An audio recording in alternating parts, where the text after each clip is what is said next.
हरे कृष्णाय घनश्यामाय नीलकंठाय श्री सहजानंद स्वामिने नमो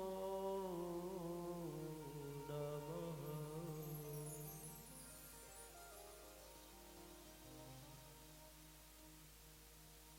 अति मनोहर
સદાનનમ સ્વામિનાથ તે વપુર્યાસ્તુ નો નિત્ય દર્શને સદાનનમ સ્વામિનાથ તે વપુર્યાસ્તુ નો નિત્ય દર્શને અતિ મનોહરમ સર્વ સુંદરમ તિલક લક્ષણમ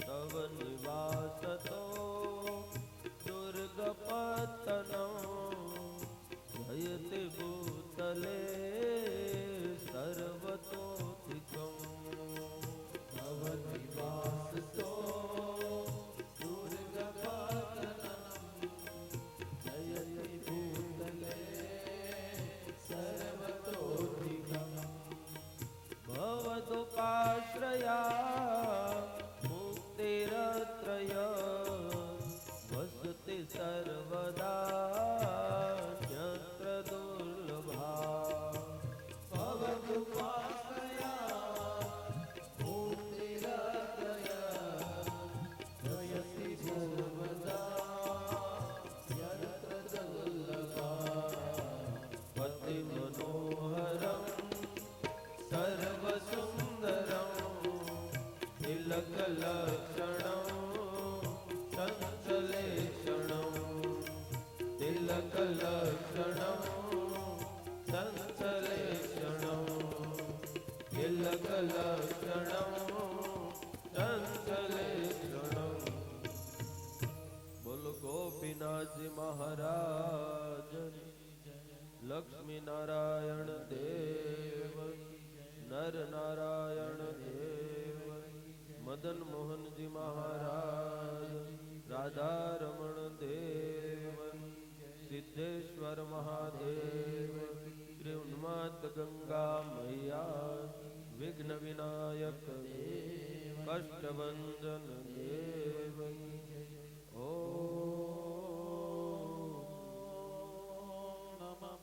પાર્વતી પતે હર હર મહાદેવ.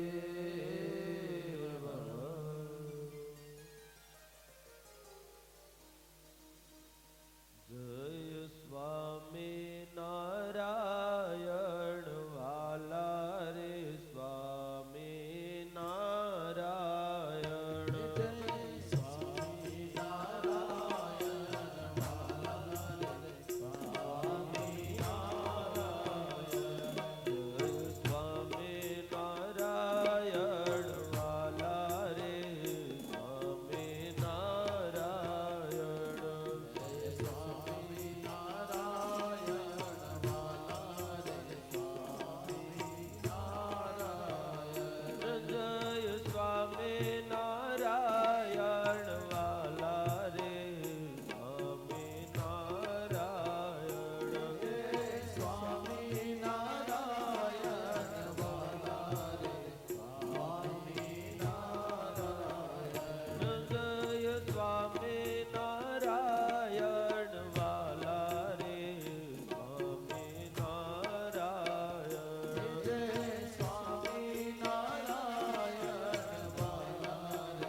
મંજુ કેશાનંદ નાથ રે સહજાનંદ સ્વામી મંજુ કેશાનંદ નાથ રે સહજાનંદ સ્વામી કાપને ડગલે ફેરી રે સહજાનંદ સ્વામી કાબની ડગલી મેરી રે સહજાનંદ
સત્સંગી જીવન અંતર્ગત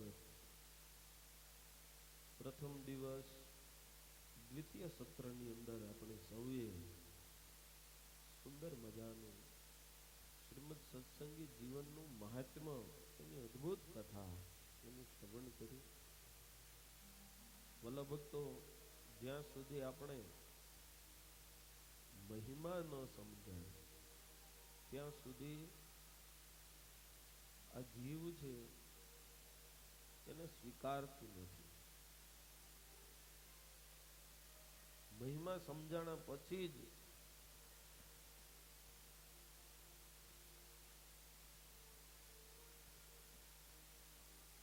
આપણે આ જગતની અંદર જે વસ્તુ છે એની પાછળ પડતા હોઈએ. જેમ સંતો કે પૈસાનો મહિમા સમજાણો તો પૈસાની પાછળ દોટ થઈ ગઈ. એમ ભગવાનના ચરિત્રોનો મહિમા સમજાશે તો આ જીવ છે એ ભગવાનના ચરિત્રોની પાછળ દોટ મૂકશે. સત્સંગી જીવનના મહાત્માની અંદર કથા કરવાની રીતિ, કથામાં કરવાની પ્રીતિ, એની કથા કહી. સત્સંગી જીવનના પ્રથમ પ્રકરણના પ્રારંભની અંદર સર્વપ્રથમ શતાનંદ સ્વામીએ ભગવાનનું મંગળાચરણ કર્યું છે. શ્રી કૃષ્ણાય નમસ્તસ્મૈ ય સાક્ષાત ધર્મનંદન ભુવિ ભૂત્વા હરત્યંત તમસ્તમૈવાંશુમાં.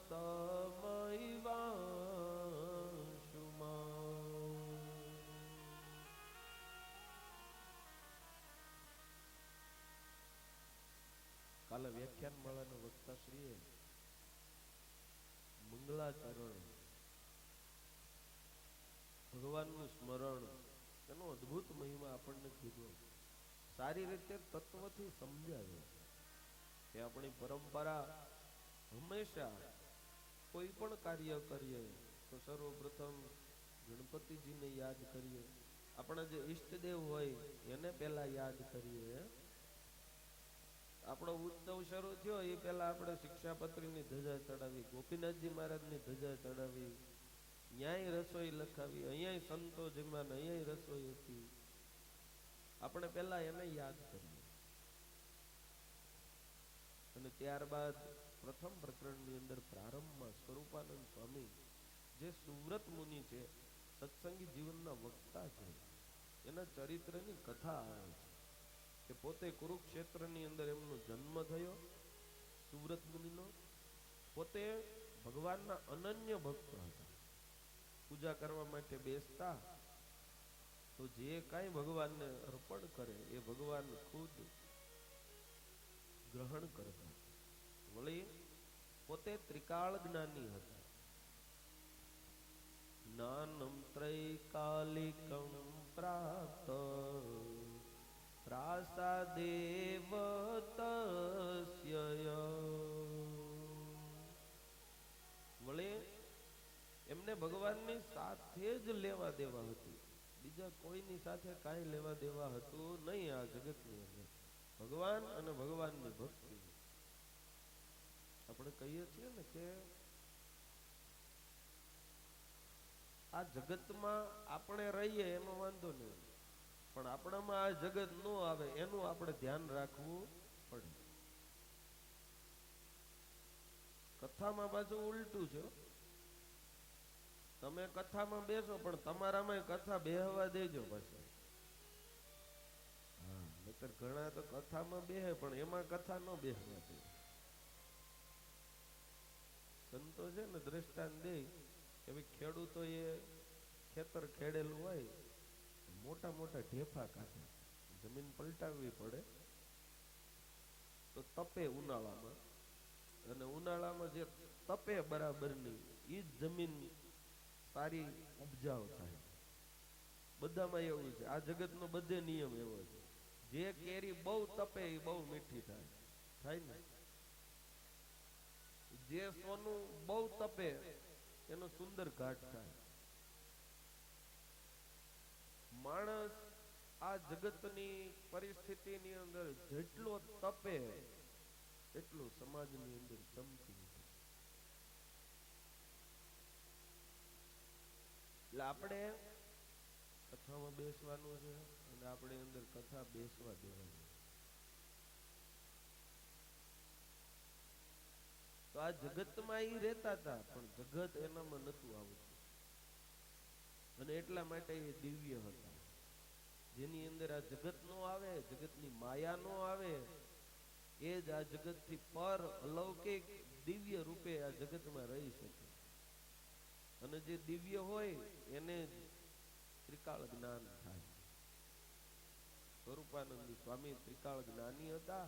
વળી ભગવાનને જે અર્પણ કરે એ ભગવાન સ્વીકારતા. કારણ કે ભગવાન ભક્તાધીન છે.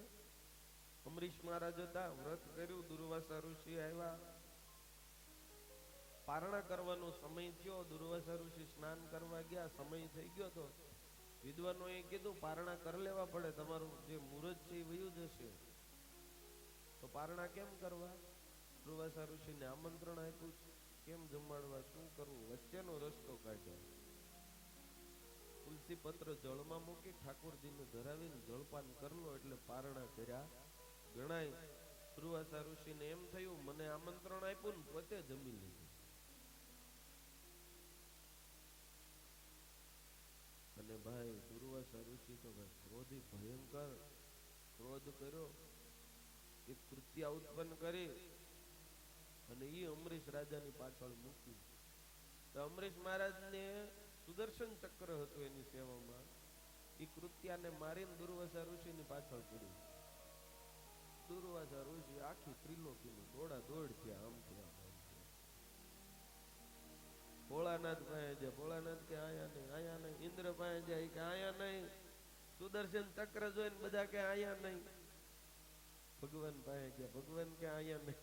કે બાપા તો હું ક્યાં જઈશ, હવે તમે કઈક કૃપા કરો, હું તમારા શરણે છું.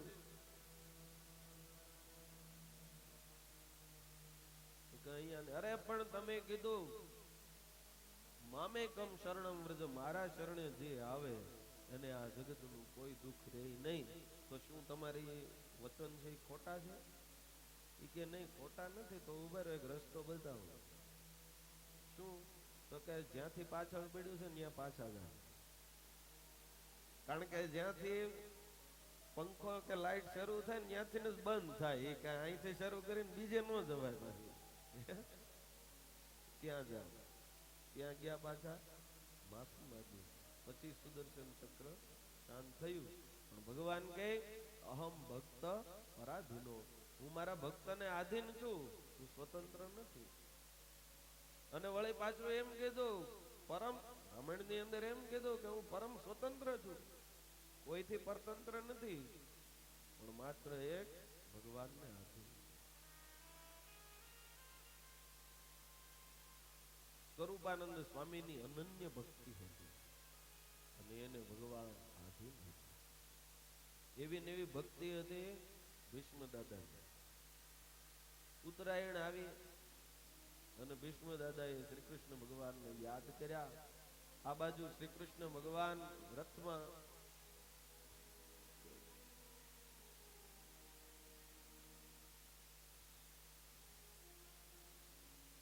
શ્રી કૃષ્ણ ભગવાન એક રથમાં પગ મૂકી હસ્તિનાપુરથી દ્વારકા જવા માટેની તૈયારી કરે.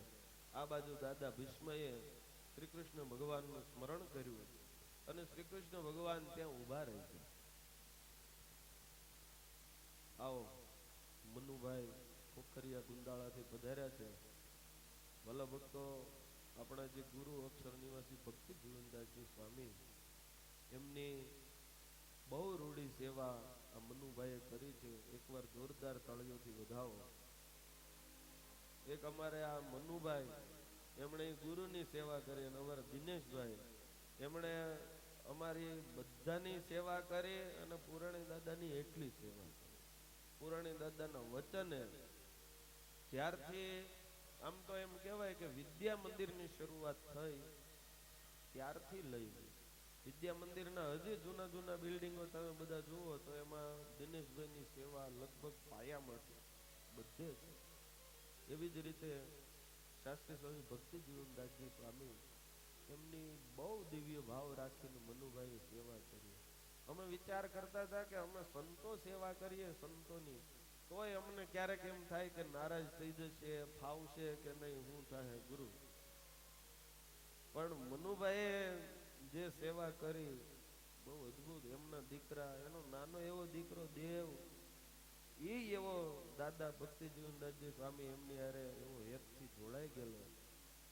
એ હવારે દરરોજ એને એકવાર દાદા પાસે જવા જોઈએ, ભક્તિ જીવન સ્વામી પાસે. એવી એક આત્મીયતા જે મેં કાલે દ્રષ્ટાંત દીધું હતું કે ભાઈ લાકડીની સાથે જેમ આર જોડાઈ જાય એમ આરની જેમ સાધુની હારે જોડાઈ ગયેલા એ આખો કૈયા પરિવાર કુંડાળાના ભક્તો. ભલા ભક્તો, હું કથાની અંદર વાત કરતો સ્વરૂપાનંદ સ્વામીની અનન્ય ભક્તિ, દાદા ભીષ્મ એમની એવી ભક્તિ હતી. શ્રી કૃષ્ણ ભગવાનને યાદ કર્યા, રણ મેદાનની અંદર બાણશિયામાં બોઢેલા વિષ્ણુ દાદા ત્યાં આવ્યા અને ત્યાં આવે અને ભગવાન ઉભા રહ્યા. અર્જુનને પૂછ્યું કે વાસુદેવ આવ્યા છે? કે હા આવ્યા છે. એટલે પાંડવો આગળ હતા, હટી ગયા, ભગવાન આગળ આવ્યા. ભગવાનની સામે જોઈ આંખમાંથી તો ધાર આંખની ધારાઓ જાય. દાદા કે અર્જુન તું આને ઓળખ? અર્જુન કે હા દાદા. દાદા કે આ કોણ છે?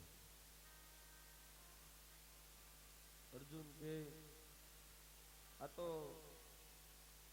વસુદેવના પુત્ર વાસુદેવ, આ શ્રી કૃષ્ણ છે. દાદા કે અર્જુન તું ખરો છે? ક્યારેક એમ કે છો આ મારા મિત્ર છે, ક્યારેક એમ કે છો સુહૃદ શબ્દ વાપર્યો ભાગવતમાં મહાભારતમાં, ક્યારેક એમ કે છો કે આ મારો ભાઈ છે, વળી ક્યારેક એમ કે છો કે આ મારો સારથી છે, અને ક્યારેક હું કે માતું લઈ જાઉં, મામા ફઈના હતા ને, ક્યારેક વળી એવું કે છો કે આ મારા સગા છે. પણ તને ખબર અર્જુન, આ ભક્તને આધીન છે, ભક્તનો જેવો ભાવ હોય એવા આ ઠાકોરજી થાય, એવા દયાળુ છે. જહાં ભક્ત કી હા પ્રભુ કે મેં વહાં, જેવી ભક્તની ભાવના હોય એવા ભગવાન થાય કે ત્યાં ભગવાન આવે.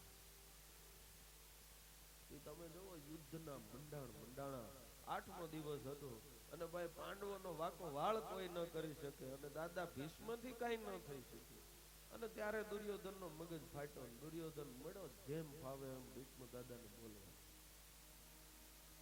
અને એટલા ભયંકર શબ્દો કીધા અને એમ કીધું કે દાદા તમે પેટમાં પાપ લઈને ફરો છો. બાકી પરશુરામના શિષ્યની આગળ દ્રોણાચાર્યનો શિષ્ય એક ક્ષણ વાર ન ટકી શકે એની મને ખ્યાલ છે, પણ ચોક્કસ તમારા પેટની અંદર પાપ હોવું જોઈએ. તમે મારું અનાજ ખાવ છો, પેટમાં પાપ લઈને ફરો છો. આવા શબ્દો કીધા અને દાદા ભીષ્મથી સહન ન થયા અને પ્રતિજ્ઞા લઈ લીધી કે જા દુર્યોધન, કાલે દી આત્મે એ પેલા 5 માંથી 1 પાંડવ કેતા અર્જુનને હું પૂરો કરી દઉં.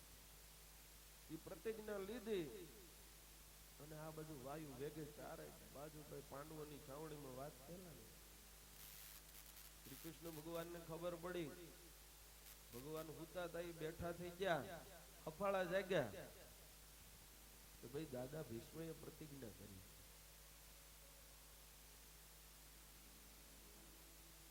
અને ભાઈ શ્રી કૃષ્ણ ભગવાને માં સરસ્વતીને યાદ કર્યા અને કીધું કે આ દાદા પ્રતિજ્ઞા કરે છે તો એને એમાં કંઈક કરો, તમે એની કંઈક બુદ્ધિ ફરે એવું કરો.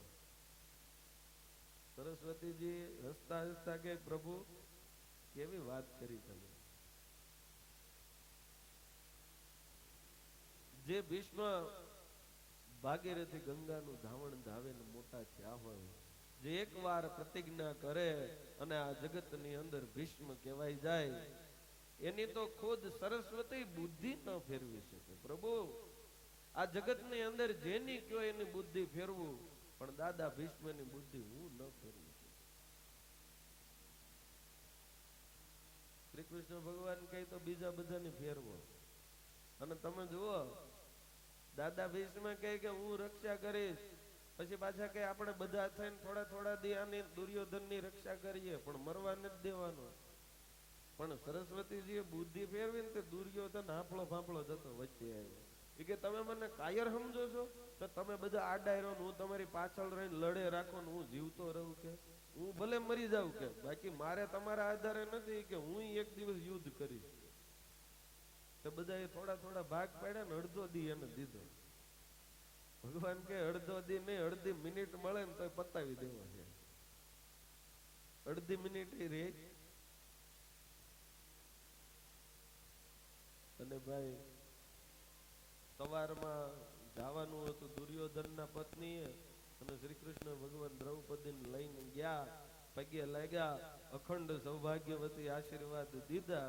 એ આશીર્વાદ દીધા અને દ્રૌપદી બોલ્યા કે દાદા કાલે પ્રતિજ્ઞા કરી હતી અર્જુનને મારવાની, અને આજે મને આશીર્વાદ દીધા, તો તમારા આશીર્વાદ સાચા કે તમારી પ્રતિજ્ઞા સાચી?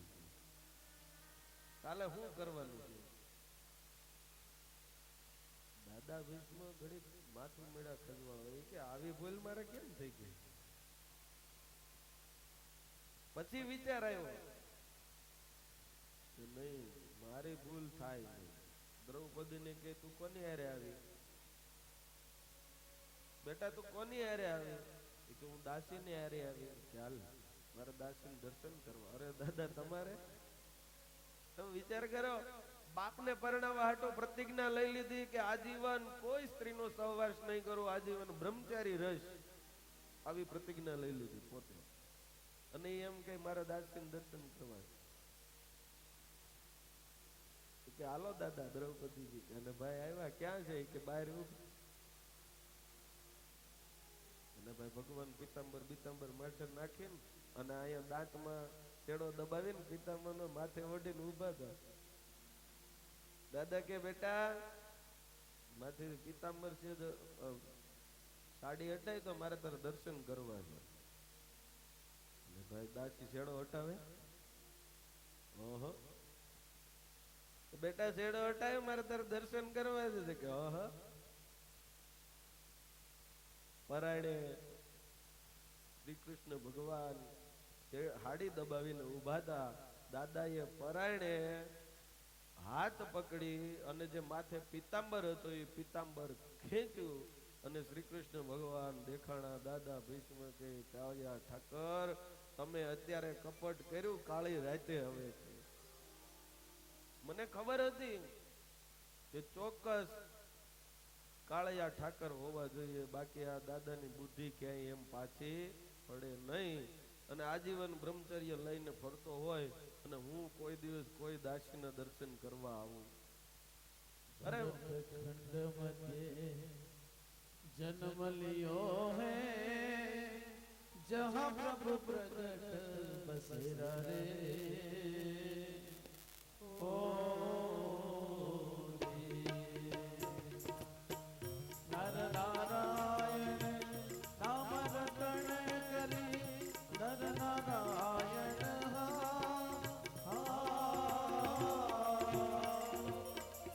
नाम रटन करी, हर करो भव फेरा, समझ नर हरि बिन कोई न तेरा रे। ओ हरि बिन कोई न तेरा, समझ नर हरि बिन कोई न तेरा रे। ओ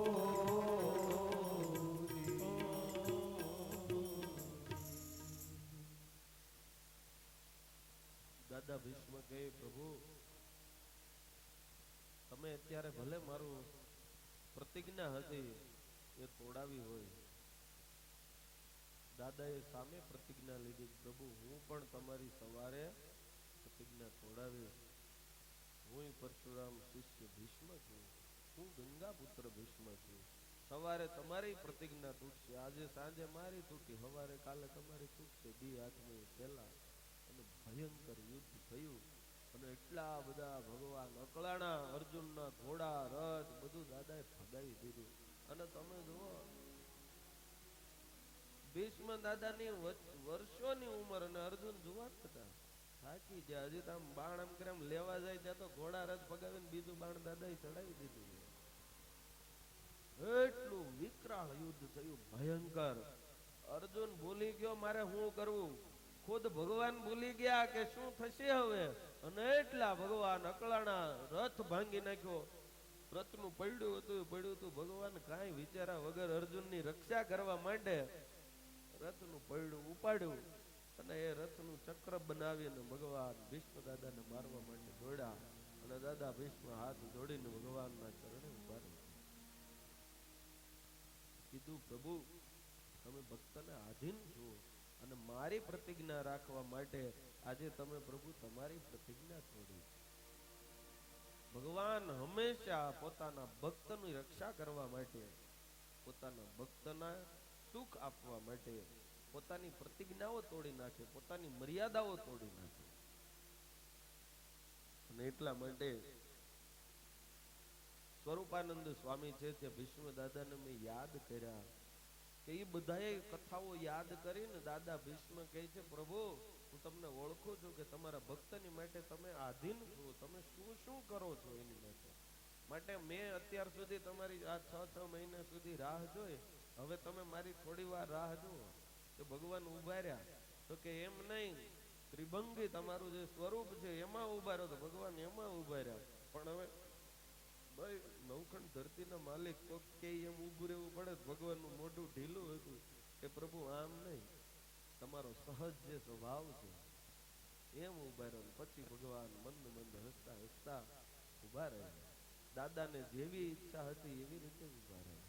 અને ત્રીજી વાત કરું તો જેમ સ્વરૂપાનંદ સ્વામીને ભગવાન આધીન હતા એ ધરતા એ ભગવાન સ્વીકારતા, એવી જ રીતે એક આપણા સંપ્રદાયના બીજા ભગવાન કહેવાય એવા મહાન સદગુરુ ગોપાળાનંદ સ્વામી, એ જ્યારે ભગવાનને થાળ ધરતા ત્યારે સ્વીકારતા.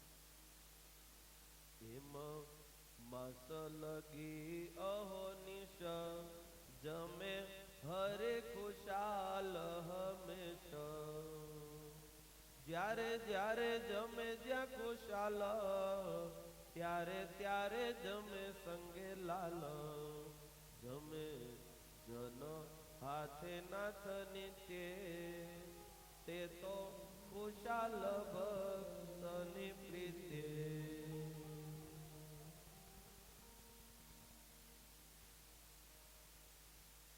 સત્સંગી જીવન સ્વરૂપાનંદ સ્વામીનો મહિમા કહ્યું, કેવું જીવન હતું દિવ્ય.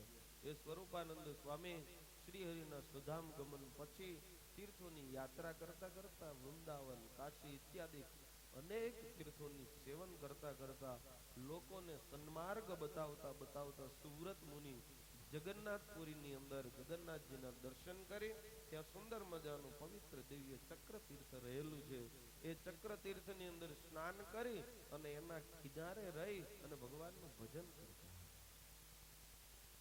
ભજન કરતા કરતા દરરોજ વિચાર કરે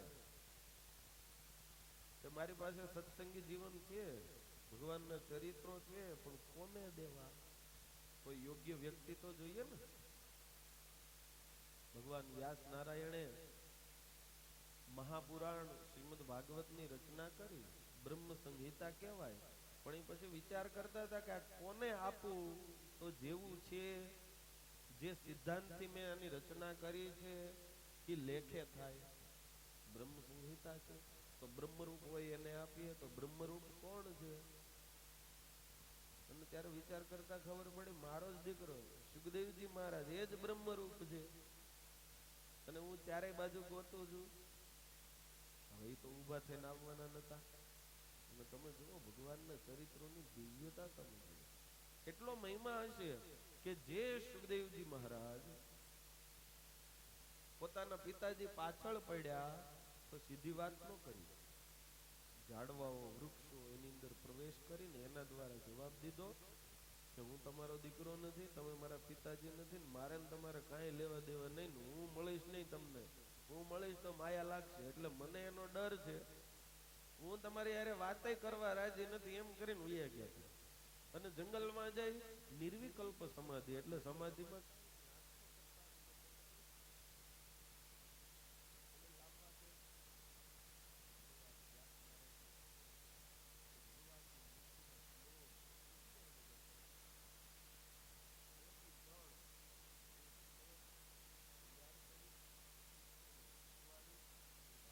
શ્લોક લઈ અને સમીધ લેવા માટે યજ્ઞનું ગયા. એ લાકડા વીણતા હતા, ત્યાં લાકડા વીણતા વીણતા શ્લોકનું ગાન કરે. એ શ્લોકનું ગાન કરતા જાય, આ બાજુ સુખદેવજી મહારાજ હતા, એ સમાધિ લગાવીને બેઠા હતા. આ બાજુ જેવું શ્લોક બોલે એવી આ બાજુ સુખદેવજી મહારાજને અંતરની અંદર કઈ બીજું તો હતું નહીં. એટલે શ્લોક બોલે ને એની અંદર મૂર્તિનું વર્ણન, એ જેમ મૂર્તિનું વર્ણન આવતું જાય એવી રીતે આખી મૂર્તિ શ્રી કૃષ્ણ ભગવાનની અંતરમાં ખડી થઈ. એ મૂર્તિના દર્શન થયા અને એમ થયું કે ઓહો, આ બે શ્લોકની અંદર અનંત કોટી બ્રહ્માંડના ધણી મારા અંતરમાં દેખાતા હોય તો આવા અદ્ભુત શ્લોક એ મારે શ્રવણ કરવા માટે, શીખવા માટે જવું જોઈએ. અને સુખદેવજી મહારાજ નિર્વિકલ્પ સમાધિમાંથી ઊભા થઈ ગયા.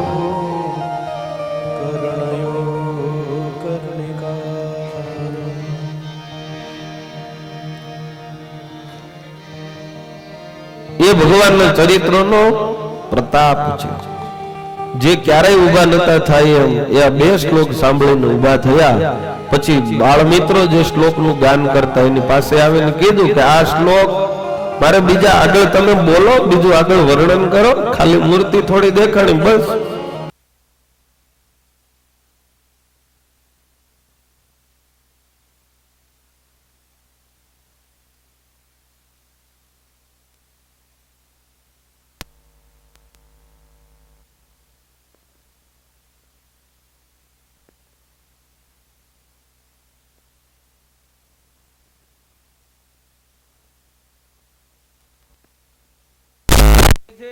કે આ સત્સંગી જીવન એ જેવો ગ્રંથ છે, એવા કોઈ શ્રોતા જો આવે તો એને હું આ કથા શ્રવણ કરાવું.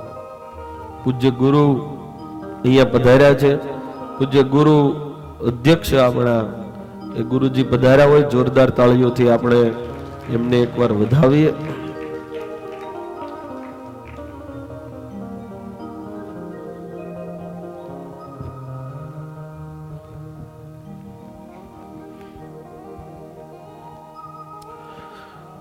સુવ્રત મુનિ જ્યારે એવા યોગ્ય શ્રોતાની શોધમાં હતા, પહેલાના સમયની અંદર અત્યારે જેમ આપણે કોઈ પણને બેસાડીને કથા કરવા માંડીએ એવું પહેલા બહુ નહોતું.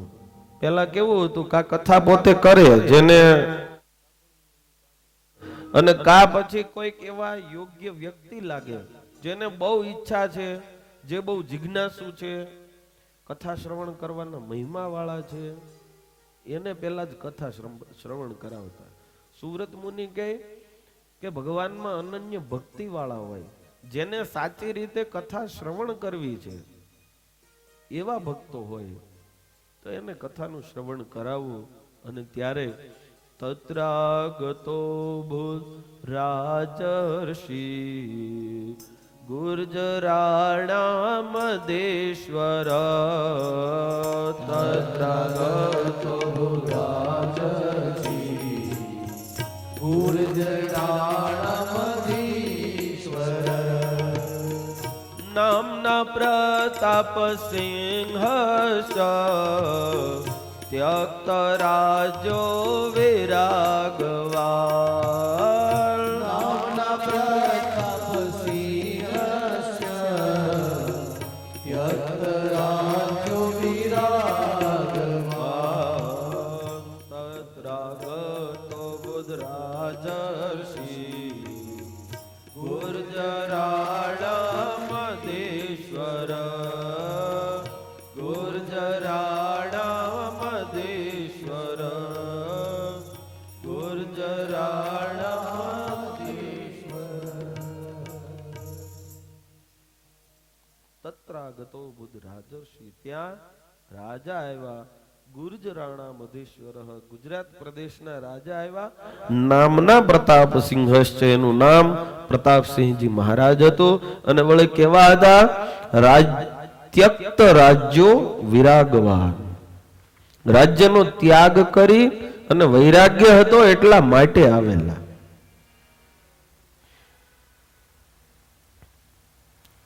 વૈરાગ્ય હોય અને આવે એ વાત અલગ હોય,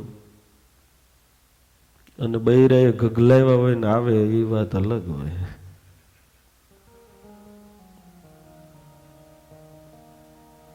સંતો વાત કરે છે ને, ઓલા મંદિરની અંદર આવ્યા હતા ભગત કે મારે તો સેવા જ કરવી છે, આ જગતની અંદર કાંઈ છે નહીં, હવે તો બસ અહીંયા મંદિરમાં રહીને ઠાકોરજીની સેવા જ કરવી છે, બીજું કાંઈ કરવું નથી, જગતમાં કાંઈ છે નહીં, સંસારની અંદર નકરી ઉપાધિ જ છે.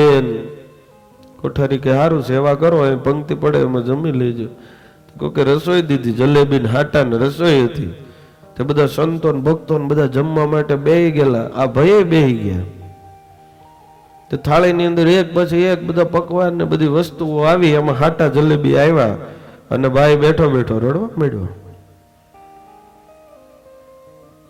આંખમાંથી ચોધાર આહુડાઓ જાય અને અઠવાડિયું થઈ ગયેલું ભાઈ આવ્યા એને સમજ્યા, એવા આહુડા જાય હાલ્યા. ઓલા બધા ભક્તો હતા ને એ બધા સજ્જન હોય, એ બધા બિચારા કે ભાઈ તને હું થયું, હું કામ રડો છો? કોઈ કઈ કીધું તને નથી ખાવું તો બીજું કઈ આપે? જલેબી એક છે બીજી બે આપે? કે ના ના, કે તો ખીચડી ખાવી નો ભાવતું હોય, આ તો ખીચડી લાવે. કે ના ના, તો હું થયું તું કેતો ખરા, બોલ તો ખરા, પણ ઓલો રડતો જ જાય. આ લોકો જેમ પૂછતા જાય રીઝન એમ ઓલો વધારતો જાય વોલ્યુમ. એટલે ઓલા બધા કે હવે કોઈ પૂછશો નહીં, કોઠારીને બોલાવો. કોઠારીને બોલાવે કે હાલો ને ઓલા ભગત કે કઈક થયું છે ને તો બહુ રડે છે. કોઠારી કે ભગત કોઈ કઈ ખીજાણું કઈ છું, કોઈ જમવાનું ના પડી, શું તકલીફ છે બોલો. તમે બોલો તો કઈક ખબર પડે ને અમને. તમે આમને આમ રડે રાખશો ત્યાં તો પોક મૂકી. કોઠારી હાથ ફેરવીને કે ભાઈ તું બોલ, આમાં તને શું થાય છે એ તો તું કે. એ કે મારે ગગન મમ્મી ને જલેબી બહુ ભાવતી, હવે એને કોણ જલેબી દે, હું તો એકલો એકલો ખાવ છું. એ કે બોલો. એ કે તો શું કરશું? એ કે મારે ઘરે જવું. એ કે ઉપાડે. એને વૈરાગ્ય કહેવાય.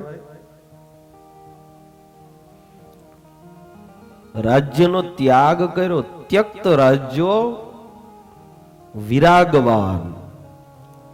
રાજ્યનો ત્યાગ કર્યો પણ વૈરાગ્યથી ત્યાગ કર્યો. બીને કે એના ત્રાસથી કોઈથી ઘર છોડીને ઘરબાર છોડીને નતા આવ્યા, વૈરાગ્યથી ઘરબાર છોડીને આવ્યા હતા. ભરતૃહરિ હતા, ગોપીચંદ હતા, બાજંદ શાહ બાદશાહ હતા, એ બધાય વૈરાગ્યથી ભગવાનનું ભજન કરવા માટે નીકળેલા. ગોપીચંદ ને એની માના ઉપદેશથી વૈરાગ્ય આવેલો. માએ ઠેઠ સુધી ધ્યાન રાખ્યું, સર્વસ્વનો ત્યાગ કર્યો. પછી રાત્રે ઝાડની નીચે ગોપીચંદ સુતાતા માથે ઓઢીને, અને ત્યારે આવી અને અડધી રાત્રે કોઈક સ્ત્રીએ આવીને પાટું મારીને એમ કીધું કે ઉભો થા, અહીં કેમ સૂતો છો? તો એ કે મારી જગ્યા છે. હું કીધું મારી જગ્યા છે. ત્યારે એની માએ બીજું પાટું મારીને એમ કીધું કે આટલા મોટા રાજ્યનો ત્યાગ કર્યો ને તને હજી આ જગ્યાની અંદર મોહ છે, હજી એમ કે છો આ મારી જગ્યા છે? એને માં કહેવાય. ઘણી વાર જન્મ આપીને મોટા કરે એટલે એવું સમજે કે ભાઈ અમારી ફરજ પૂરી, પણ એની અંદર સંસ્કાર, એના જીવનું રૂડું થાય, એનું કલ્યાણ થાય એવું કરવું એ મા બાપની જવાબદારી હોય છે. કઈ નકરા મોટા કરી દો અને એ રૂપિયા મળે કમાવા, એટલે તમે એવું સમજો કે બસ આપણું રાગે બધું. અને એટલા માટે આ જગતના સંતો એમ કે કદાચ 2 પૈસા સંપત્તિ ઓછી આપજો પણ 2 સંસ્કાર સારા દેવાનું ભૂલતા નહીં તમારા સંતાનોને. કેમ કે સંસ્કાર હશે તો સંપત્તિ ગમે ત્યાંથી આવશે, પણ સંસ્કાર નહીં હોય તો સંપત્તિ ગમે ત્યાં વહી જશે, વાર નહીં લાગે. ભર્તૃહરિ હતા, એનો વૈરાગ્ય જોઈને ખુદ પાર્વતીજી આશ્ચર્યચકિત થયા. ભોળાનાથ કે નહીં, હજી છે આમાં બાકી, હાલો. બંને જણા વૃદ્ધનું રૂપ લઈને ગયા. મહાણની અંદર બાટી શેકતા હતા. ત્યાં જઈને ભિક્ષામ દેહી કર્યું તો કાંઈ જોયા વગર બાટી આમ ઉપાડીને દઈ દીધી. ભોળાનાથ ને કે પાર્વતીજી જુઓ પ્રભુ કેટલા વૈરાગ્ય છે, કાંઈ જોયું નહીં, ખાવા નથી, કાંઈ ભિક્ષાવૃત્તિ કરીને લાવ્યા તોય જોયા વગર દઈ દીધું. ભોળાનાથ કે તમારે કઈ આમાંથી નથી રાખવું, તમે એટલો વિચાર ન કર્યો, હું કરશો? એ કે 92 લાખ માળવો છોડી દીધો તોય વિચાર ન કર્યો, આ બાટીમાં હું વિચાર કરવાનો? કે બોલો. ભોળાનાથ કે જો હજી 92 લાખ માળવો અંદર છે, કે છૂટ્યો નથી હજી, એ છોડવાનો બાકી છે. એને વૈરાગ કહેવાય. બાકી વૈરાગ એમને એમ આવે નહીં. પ્રતાપસિંહ મહારાજ હતા, એમણે સર્વસ્વનો ત્યાગ કર્યો અને વૈરાગ્ય વાળા હતા. ત્યાગ ને વૈરાગ્યમાં બહુ બધો ફેર છે. ત્યાગ તો થઈ શકે પણ વૈરાગ્ય એમને એમ આવતો નથી. પ્રતાપસિંહ રાજા હતા, એમણે જોયું ધાર્મિક હતા અને ભગવાનની ભક્તિ વાળા હતા. પોતે ભગવાનને પ્રત્યક્ષ દર્શન કરવાની ઈચ્છા વાળા હતા કે મારે પ્રત્યક્ષ ભગવાનના જગતમાં એકવાર દર્શન કરવા છે. તત પ્રત્યક્ષે ક્ષણોત્સુક. પ્રત્યક્ષ ભગવાનના દર્શન કેમ થાય એના માટે આ જગતની અંદર વિચરણ કરતા હતા. અને સત્સંગ લાલસ, સત્સંગની લાલચા વાળા હતા, કથા સાંભળવાની. પરીક્ષિત મહારાજ હતા, કેવા હતા? સત્સંગ લાલસ, એ સત્સંગની લાલચ વાળા હતા. પ્રતાપસિંહ મહારાજ એવા હતા. આમાં એવું હોય, સમજ્યા? ભલે 2 જ વક્તા બેઠા હોય પણ એવા સમજણ વાળા ને મહિમા વાળા હોય ને તો એ વક્તા હાથે હાથ દી એની આટો કથા કરી નાખે. પણ એવા પ્રેમથી કથા સાંભળતા હોય. અને ભાઈ એ પ્રતાપસિંહ રાજા એ સામે એવા સંતની શોધમાં હતા, જેવા જોતા હતા, જ્યાં મન માને, જ્યાં સહજ પોતાનું મસ્તક છે એ નમી પડે, જ્યાં સહજ એ સાધુના દર્શન કરીને એમ થાય હૃદયની અંદર શાંતિ થવા માંડે, એમ થાય કે નહીં આ સાધુ સાચા છે. એવા સંતની શોધમાં હતા.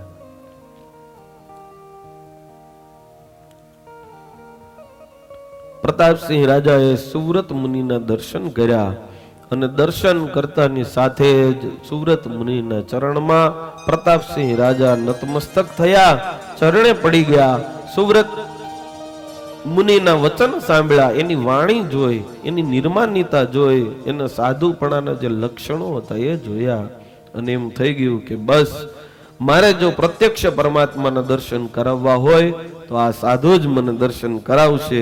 એક દ્રઢ નિષ્ઠા કરી લીધી, એક નિશ્ચય થઈ ગયો કે આ સાધુ જ મને પ્રત્યક્ષ ભગવાનના દર્શન કરાવશે. સાધુ લક્ષણ સંપન્નમ પૂર્ણ કામમ વેત્યતમ. સાધુ લક્ષણ સંપન્નમ પૂર્ણ કામમ વેત્યતમ. સાધુ લક્ષણ સંપન્નમ પૂર્ણ કામમ વેત્યતમ. સાધુ લક્ષણ સંપન્નમ પૂર્ણ કામમ વેત્યતમ. પ્રતાપસિંહ મહારાજ વિચાર કરે છે આ જગતમાં સાધુ બહુ જોયા પણ આ સુવ્રત મુનિ જેવા સાધુ ક્યાંય જોયા નહીં.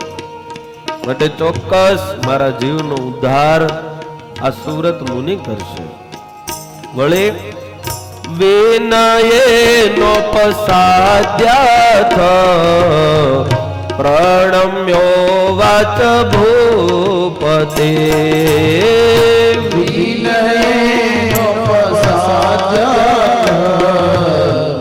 પ્રણમ્યો વાચ ભૂપતિ વિનયેનો પસાદ્યાથ પ્રણમ્યો વાચ ભૂપતે વિનયેનો પસાદ્યાથ પ્રણમ્યો વાચ ભૂપતિ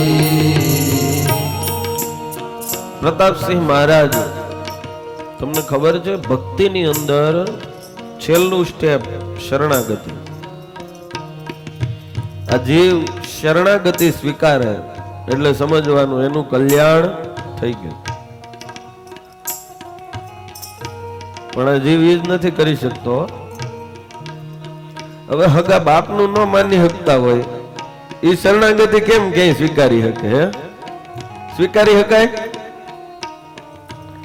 તમને ખબર, સતયુગની અંદર તમે રાક્ષસના નામ જુઓ, કેવડા મોટા હતા.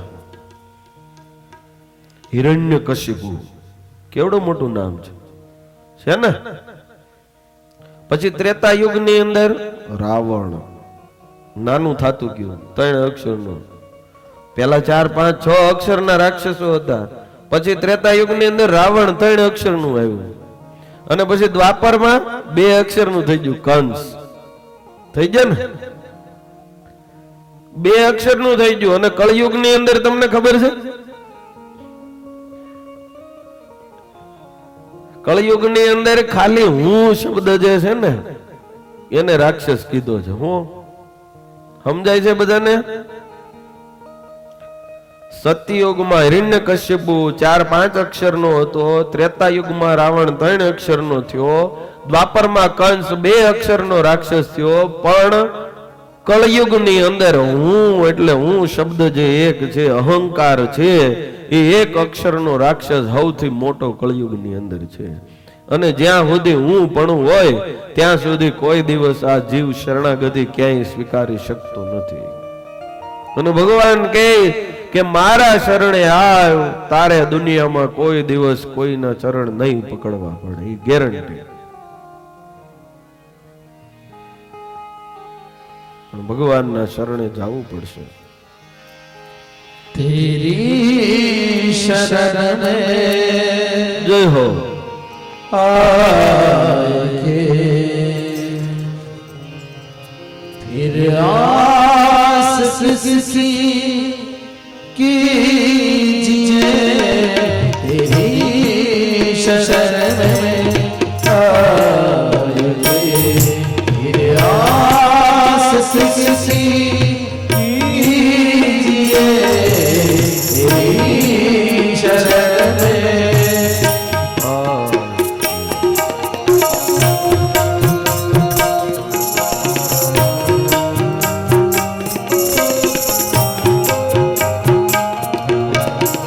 શરણાગતિ પ્રતાપસિંહ રાજાએ સ્વીકારી. સીધી શરણાગતિ સુવ્રત મુનિને ઓળખી ગયા અને પોતે સીધી શરણાગતિ સ્વીકારી. સૌથી મોટી જીવની મુમુક્ષતા ત્યાં સુવ્રત મુનિએ પારખી લીધી કે આ મુમુક્ષુ છે. સાધુને સામે ખબર પડવી જોઈએ ને, તો અત્યારે તો ઘણા લોકો પગ પકડી પકડીને ઘણા બીજું કામ કટવી જાય. એટલે સુવ્રત મુનિએ મુમુક્ષપણું જોયું અને પારખી ગયા કે આ શ્રોતા સાચા છે. ગુહરાજ હતા તો ગુહરાજે રામની સીધી શરણાગતિ સ્વીકારી. ભાઈ અદભુત કથા રામાયણની. એમ કહેવાય છે કે ભગવાન રામ જ્યારે ભણવા ગયા હતા, અભ્યાસ કરવા, ત્યારે મિત્ર બનેલા. અને જ્યારે યુવરાજ થવાના હતા ત્યારે ગુહરાજ એમના પિતાજીની સાથે આવેલા. સુંદર મજાનું તીરકામઠું બનાવીને લઈ આવેલા. એ તીરકામઠું બનાવી અને બીજી 1-2 વસ્તુ બનાવીને લઈને આવેલા. યુવરાજ રામ બનતા હતા. એમને ભીડની અંદર જોયા તો રામજીને મળવા માટે દોટ મૂકી સેવકોએ પકડી લીધા. ભગવાન રામે કીધું આવવા દો. નજીક આવ્યા, તીરકામઠું ભેટ ધર્યું બીજું જે કાંઈ એમનું ત્યાં વનની અંદર બનાવતા હાથનું એ હાથ ગૂંથણનું બનાવેલું હતું એ આપ્યું ભગવાન રામે, સ્વીકાર કર્યો, બહુ રાજી થયા અને કીધું કે અમને ભેટું ઘણી મળી પણ સૌથી શ્રેષ્ઠ સર્વશ્રેષ્ઠ આ ભેટ છે, કારણ કે એમાં પ્રેમ હતો. આપણે કહીએ ને હેતના ઠેપા. એ દરજી મહારાજની માટે કેડિયું શીવડાવીને લઈને આવ્યા, ચારે બાજુ વખાણ થતા હતા. ત્યારે ભાવનગર મહારાજાએ કીધું કે આવું કેડિયું અમને બનાવી દો, પૈસા જોઈએ એટલે આપશું. અને ત્યારે ભગતે કીધું પૈસા તો આપશો પણ પ્રેમ ક્યાંથી કાઢવો મારે, એ તો અંદરથી આવે ને ભાઈ. એમાં મેં હેતના ટેબા લીધા છે, એ તો નહીં આવે. કે ભગવાન રામે કીધું કે આની કરતા મોટી ભેટ કોઈ હોઈ ન શકે. પિતાજીને કીધું કે આ મારા મિત્ર છે અને હું ગાદીએ બેસું એ પહેલા મારો મિત્ર આ ગો છે એ શૃંગવેરપુરની ગાદીએ બેસવા જોઈએ. અને ભગવાન રામ ગાદીએ બેસે એ પહેલા ગો રાજાને શૃંગવેરપુરના રાજા રામે બનાવેલા. ભાઈ આ રામજીનું જીવન છે અને એટલે એને મર્યાદા પુરુષોત્તમ કહેવાય. ભાઈ સીધી શરણાગતિ. અને એટલા માટે સંતોએ કીર્તનમાં કીધું નહીં દેખ પડતા દુનિયા में तेरी शान का नहीं देख पड़ता मुझे दुनिया में तेरी शान का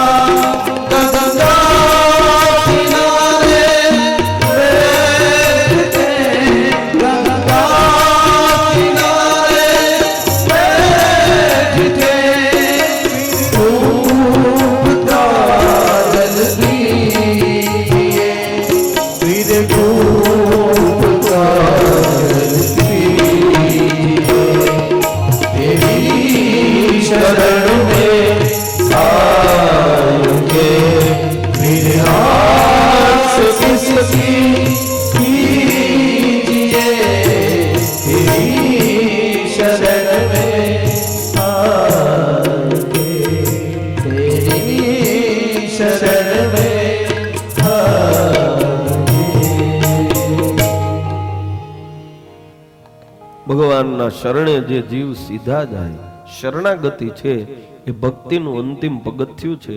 સુવ્રત મુનિની આગળ પ્રતાપસિંહ રાજા શરણાગતિ સ્વીકારે છે અને એમ કહે છે કે મુનિવર્ય પ્રપન્નોસ્મિ, હું તમારા શરણે છું, માટે સંસારના જન્મ મૃત્યુ રૂપી પ્રવાહમાંથી મુક્ત થવાનો માર્ગ મને બતાવો.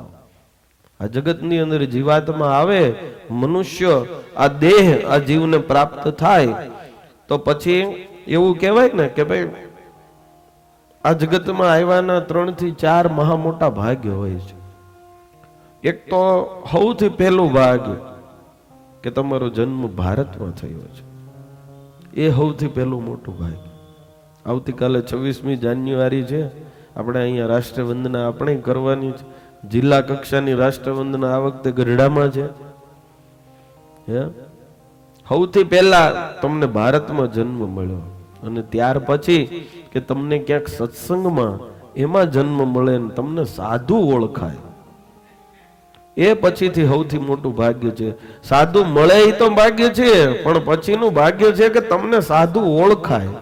ઘણીવાર સાધુ મળી જાય પણ ઓળખાય નહીં, કારણ કે આપણું મન કેવું છે. કાલે વક્તાશ્રીએ કીધેલું ને કે ભાઈ શાસ્ત્રને વાંચો તો સાચું શું છે એ ખબર પડે, નહીતર પછી ઘેટા બકરાની જેમ જ્યાં અહીંયા સાચા ખોટું જોયા વગર ધોળે રાખવાનું થાય. અને એમાં તો કઈ ભાઈ ફીફા ખાંડવા જેવી વાત છે. એમાંથી કઈ નીકળે? એમાંથી કઈ ન નીકળે. તમે ગમે એટલું નાખો તો એ કઈ ફેર ન પડે એમાં.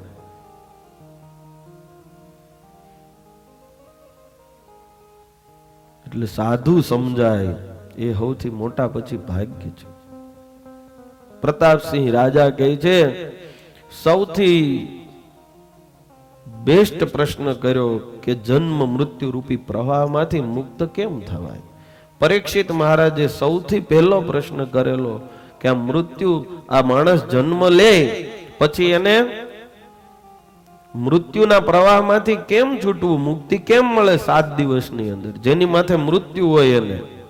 હવે મૃત્યુ તો બધાયને માથે છે. મનુષ્ય દેહ મળ્યો, મોંઘો મનુષ્ય દેહ નહીં મળે વારંવાર, ભાઈ તું ભજી લે ભગવાન. મોગો મનુષ્ય દે હરિને ભગીને મળે નહીં વારંવાર, ભાઈ તું ભજી લે કીર્તા, ઓ ભાઈ તું ભજી લે કીર્તા.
આ જીવે હંમેશા આ રાખવા જેવો વિચાર મનમાં.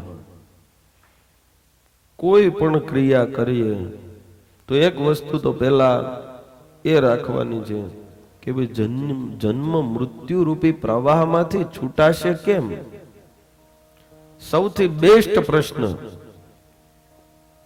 જ્યારે રામાયણની અંદર કથા આવે છે કે પાર્વતીજીએ પૂછ્યું, આ જ પ્રશ્ન પૂછ્યો, અને ત્યારે ભગવાન ભોળાનાથે પાર્વતીજીની પ્રશંસા કરી. ધન્ય ધન્ય ગિરિ રાજકુમારી. એ પ્રશ્ન પૂછ્યા પછી કીધું, તુમ સમાન નહીં કો ઉપકારી. કે આવો પ્રશ્ન પૂછનારા જગતની અંદર ધન્ય છે. આપણા વડતાલના ચેરમેન શ્રી પૂજ્ય શાસ્ત્રી સ્વામી સંત વલ્લભદાસજી સ્વામી પધાર્યા હોય જોરદાર તાળીઓથી. કારણ કે આજના વ્યાખ્યાન માળાના વક્તા પણ પૂજ્ય સ્વામીજી છે.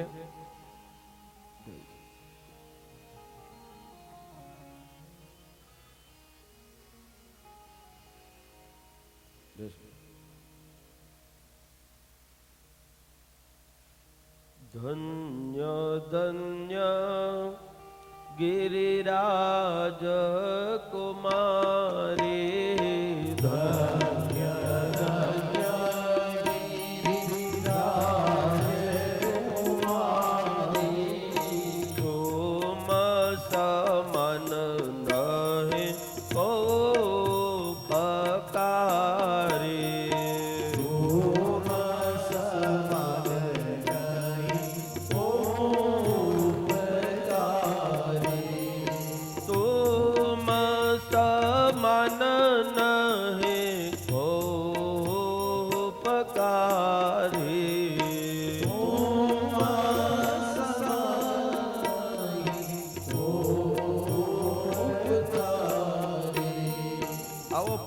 પૂછનાર છે આ જગતમાં એની કરતા મોટું કોઈ ઉપકારી છે નહીં ભાઈ.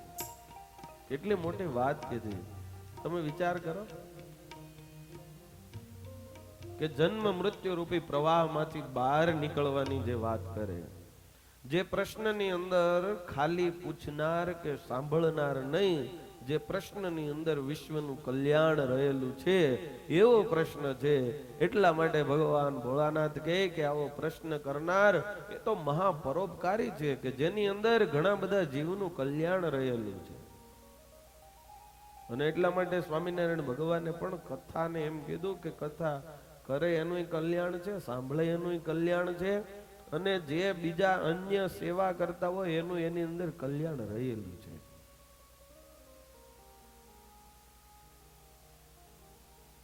સુવ્રત મુનિ કહે છે, હે પ્રતાપસિંહ રાજા, ભગવાનની ભક્તિ છે એ જ સંસાર તરવાનું સર્વશ્રેષ્ઠ સાધન છે. માટે ભગવાનની ભક્તિ કરવી. ભગવાન કે મારે બીજા કોઈની હારે લેવા દેવા કંઈ નથી. જે મારો ભક્ત છે, જે ભક્તિ કરે છે એની હારે જ મારે નાતો છે. બાકી કોઈની હારે કોઈ પ્રકારનો નાતો છે જ નહીં. કોઈ કે અમે તમારા ભાઈઓ છીએ ને અમે તમારા દીકરા છીએ ને અમારી તમે તમારી બેન છે. ભગવાન કે કોઈની હારે કાંઈ લેવા દેવા નહીં.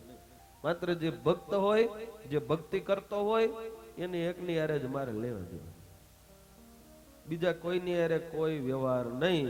એટલા માટે ભક્તિ છે એ ભવસાગર તરવાનું સર્વશ્રેષ્ઠ સાધન છે. પોથી પડકર જગમુવા પંડિત ભયાન કોઈ, ઢાઈએ અક્ષર પ્રેમ કા પઢે સો પંડિત હોય. ભગવાન રામે કીધું, વનની અંદર ગયા તો શબરીના આશ્રમે ગયા, અને શબરીના આશ્રમે પહોંચ્યા, એની ભક્તિ જોઈ, એનો પ્રેમ જોયો. એવું કહેવાય છે કે ભગવાન ને ઘણા બધા સંતો એમ કીધું પ્રભુને કે તમારે વનમાં જવાની શું જરૂર? તો કે ઘણા બધા ઋષિ મુનિઓ હોય, એ બધા તપ કરતા હોય, તો એ બધા તમારી પાસે આવી શકે. કોઈ રાક્ષસોને મારવા હોય તો તમે સંકલ્પ કરો, એ સંકલ્પ માત્રથી એ બધાનો વિનાશ થઈ જાય. તો ત્યાં જવાની શું જરૂર? અને ત્યારે ભગવાન રામે કહેલું કે શબરી જેવા મહાન ભક્તો વર્ષોથી જે ભક્તિ કરે છે, જે અહીંયા નથી આવી શકતા, ગુરુના વચને આશ્રમની અંદર વર્ષોથી ભક્તિ કરે છે. જ્યારે ગુરુજીએ છેલ્લા પોતાના શ્વાસ હતા, રડતા હતા, ત્યારે શબરીને કહેલું કે ભગવાન રામ આવશે, તને દર્શન થશે. આટલું જ વચન હતું ગુરુનું કે એ આવશે, તને દર્શન થશે, તું ભજન ભક્તિ કરજે. આટલા શબ્દો હતા, શબરીએ પકડી લીધા. જુઓ, 7 દિવસમાંથી શું કરવાનું છે? ખાલી કોઈ એક વાત જો પકડાઈ જાય તો એ આપણો ઉદ્ધાર થઈ જાય. શબરી એક વાત ગુરુએ કીધી છેલ્લી, એ પકડી લીધી કે ભક્તિ કરજે, રામ આવશે. દરરોજ ભક્તિ કરે, રામ રામ રામ રામ રામ રામ રામ રામ. અને એની ભક્તિની પરાકાષ્ઠા આ પ્રકૃતિ જળ કહેવાય. જ્યારે રામ ને લક્ષ્મણજી એ પ્રકૃતિ એટલે જે વનની અંદર ત્યારે આવ્યા, ત્યારે લક્ષ્મણજી અચાનક ગભરાઈ ગયા. ભગવાન રામનો હાથ પકડી લીધો કે ઉભા રહેજો પ્રભુ. તો કે શું છે લક્ષ્મણ? તો કે મને લાગે છે કે અહીંયા કંઈક એવું કોઈ રાક્ષસ હોય, કંઈક માયા હોય એવું લાગે છે. ભગવાન રામ કે કેમ? તો કે આ જુઓ, આ વેલીની અંદરથી અવાજ આવે રામ રામ. આ જુઓ, આ ઝાડની અંદરથી રામ રામ. અરે તમે જુઓ, આ ભૂમિના કણ કણની અંદરથી રામ રામ અવાજ આવે. ત્યારે ભગવાન રામે કીધું, લક્ષ્મણ, આ કોઈ માયા નથી, આ કોઈ રાક્ષસ નથી, આ તો મારી વાલી શબરીની ભક્તિ છે. આ જડ પ્રકૃતિની અંદર ચેતના આવી ગઈ ને એ જડ પ્રકૃતિ રામ રામ રામ રામ બોલે છે. એ ગુરુના વચન ભક્તિ કરતી હતી. અને એટલા માટે ભગવાન રામ આવ્યા. દરરોજ શબરી સવારની અંદર વહેલા જાગે, નાઈ ધોઈને તૈયાર થાય અને ભગવાનની રાહ જોવે કે મારા ગુરુએ કીધું છે આજે મારા રામ આવશે. સૂરજ ઉગે ને મારી ઉગતી રે આશા, સંધ્યા ઢળે મને મળતી નિરાશા, રાત દિવસ મને દે નહીં કામ, મારી ઝૂંપડીએ આવો મારા રામ, મનનો મુરલીયો જગત તારું નામ, મારી ઝૂંપડીએ આવો મારા રામ. ધીરે ધીરે ધીરે શબરી ઉંમર થઈ. કેટલી ઉંમર થઈ?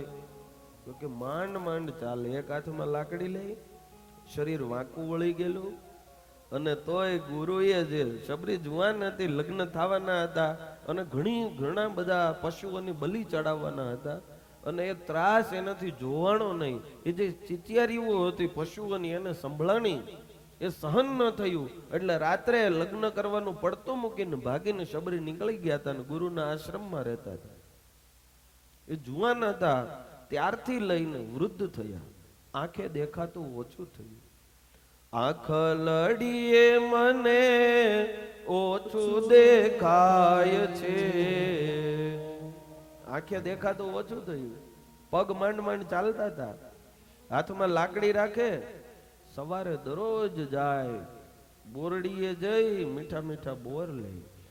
એક બોર ચાખે એટલે ખબર પડે આ બોરડીના બોર મીઠા છે, એટલે પછી ઈ બોરડીના બોર ટોપલીમાં લે, એ મૂકે કે મારા રામ આવશે અને એને હું આ બોર જમાડીશ. તમે જુઓ, સુંદર મજાનું જે આશ્રમનું આંગણું હતું એ સુંદર મજાના ફૂલથી સજીને તૈયાર કરે, અને ભગવાન રામની રાહ જોવે. અને હૈયાની અંદર એવી હામ હતી કે રામ આવશે, રામ આવશે, રામ આવશે. એ જે ભક્તિ હતી એની, એ વૃદ્ધ થઈ, આંખે દેખાતું ઓછું થયું, પણ ધીરે ધીરે ધીરે પ્રેમની ભક્તિની એવી પરાકાષ્ઠા કે દરરોજ જ્યારે આ બધું તૈયાર કરે ત્યારે પ્રેમ ભાવથી શબરીના આંખમાંથી દડ દડ દડ આંસુડાઓ પડે છે. આંખે ઓછું દેખાય અને ભક્તિના લીધે આંખમાંથી આંસુડાઓની ધારાઓ થાય કે આજે રામ આવશે, આજે રામ આવશે. આંખ લડીએ મને ઓછું દેખાય છે, દર્શન વિના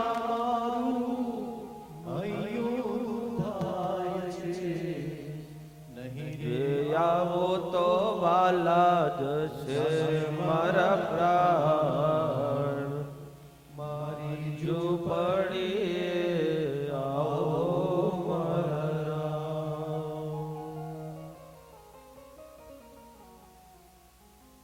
શબરી વિચાર કરે કે શરીર તો મારું કથળી ગયું છે, માંડ માંડ ચાલે છે, માંડ માંડ તૈયારી કરે, અને હવે જો ભગવાનના દર્શન નહીં થાય, વળી વિચાર કરે કે એકવાર ખાલી એમને એમ ઝાંખી થઈ જાય. મારા ગુરુએ કીધું હતું એટલે ચોક્કસ કદાચ એમને એમ એકવાર જો ઝાંખી થઈ જાય, એકવાર જો ભગવાન, તમે જુઓ જીવને તાલાવેલી અંદરથી લાગે ને પછી ભગવાન આવે. ભક્તિ હતી, બધું હતું, પણ જે અંદરથી આમ તાલાવેલી જાગવી જોઈએ, જે વ્યાકુળતા આવવી જોઈએ, એ નથી આવી. એ જ્યારે આવી, શબરી કહે પ્રભુ એક વાર વાલા તારી ઝાંખી જો થાય, આંસુના બિંદુથી ધો તારા માગો સદા ચાય તારા ચરણોમાં, મારી ઝૂંપડીએ આવો મારા રામ, મનનો મુરલીયો રડે તારું નામ, મારી ઝૂંપડીએ આવો મારા રામ.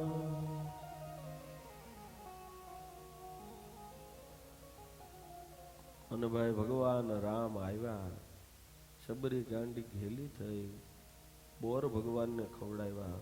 ભગવાન રામ બોર ખાતા જાય અને એની ભક્તિનો જે સ્વાદ આવતો હતો એ સ્વાદ જોઈને એમ કહેતા જાય, લક્ષ્મણ તું આ બોર એકવાર ચાખ, આ બોર તું ખાઈશ તો માં કૌશલ્યાના દીધેલા કોળિયા ભૂલી જાયશ. એવા મીઠા આ શબરીના બોર છે. એ શબરીની ભક્તિ હતી અને એની ભક્તિ જોઈ અને ભગવાન રામે કહેલું કે અધમ તે અધમ અધમ હતી નારી, તિન્ન મહ મે મતિ મંદ અઘારી, કહ રઘુપતિ સુનું ભામિની બાતા, માના હું એક ભક્તિ કરનાતા. કે સાંભળ શબરી, આ જગતનો ગમે એવો જીવ હોય, મારે તો ભક્તિ સિવાય બીજો કોઈ નાતો નથી. માના હું એક ભક્તિ કરનાતા. પછી નાનો હોય, મોટો હોય, પશુ હોય કે પંખી હોય કે ગમે તે હોય, માનહુ એક ભક્તિ કરનાતા. માટે ભજન કરો.